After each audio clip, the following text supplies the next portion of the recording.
নমস্কার নমস্কার নমস্কার। এসে গেলাম। আসল কথা, আমার কথা নাকি শোনা যায় না, তাই জোরে বলতে বাধ্য হচ্ছি, যেহেতু আমার মাইক্রোফোন নেই। আজকে আছে ভাত, উচ্ছে ভাজা, ডাল, পটল ভাজা আছে, কুমড়ো ভাজা না আলু ভাজা আছে, আর আছে শসা পেঁয়াজ টমেটো, আর আছে হাঁসের ডিমের কারি। হাঁসের ডিমের কারি 2 বছর না 3 বছর পরে হাঁসের ডিম খাচ্ছি, কিন্তু কি 3 বছরও বেশি বোধ হয়। 20 সালে খেয়েছিলাম হাঁসের ডিম। হাঁসের ডিম আমাদের খাওয়া হয় না।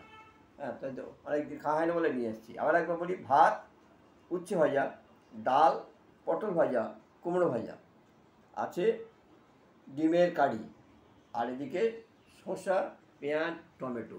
এই হচ্ছে আজকে মেনু। রোজকার মতো এটা বলি যে আমার এই যারা চ্যানেলটা দেখবেন, প্লিজ একটু করে সাবস্ক্রাইব ফলো করে দেবেন। প্লিজ যদি একটু করে সাবস্ক্রাইব ফলোটা করে দেবেন, সবাইকে অনুরোধ করি সাবস্ক্রাইব ফলোটা করে দেবেন। শুরু করা যাক। উচ্ছে খেতে নাকি চান করে উঠে নাকি তেতো খেতে নেই, কেউ সাদা ভাত কালে নিয়ে দিলাম।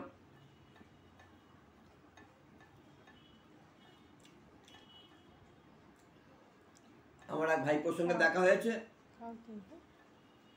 পুরোটাই তাহলে করছি, 4 মিনিটে করি। বল কি বলছো বল। আমার এক ভাইপোর সঙ্গে দেখা হয়েছে, সে বিহারে চাকরি ছেড়ে দিয়ে চলে এসছে।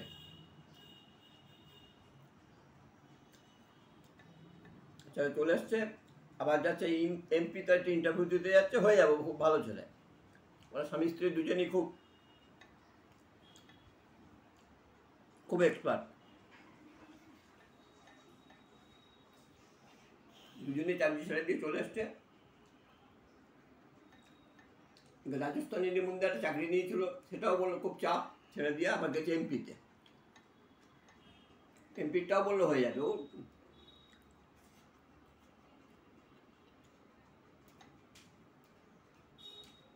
খুব ভালো ছেলে।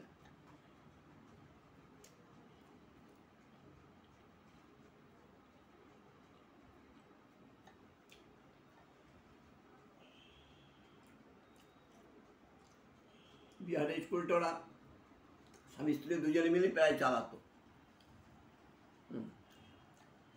যাই হোক, যে কোনো কারণে হয়তো ছাড়তে বাধ্য হয়েছে।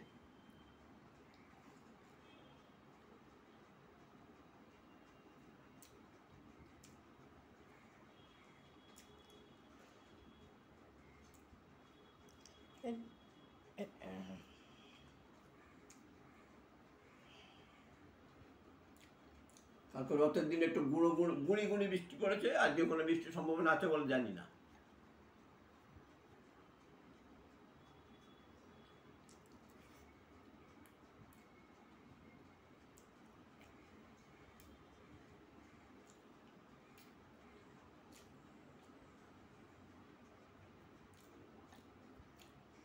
হাঁসের ডিমটা খেতে কত ভাই, হাঁসের ডিমের কুসুমটা খুব ভালো।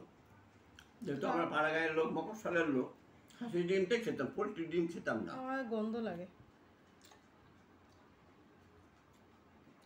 হাঁসের ডিম যেহেতু ছোটবেলার থেকে অত খাইনি, তো যার জন্য হাঁসের ডিমের গন্ধ লাগে। অনেকেই খায় দেখি। একটা হাঁসের ডিমের সমান 2টো পোলট্রির ডিম। যাই হোক, সবাই তো আর ঠিক আছে, তুমি খাও। হ্যাঁ।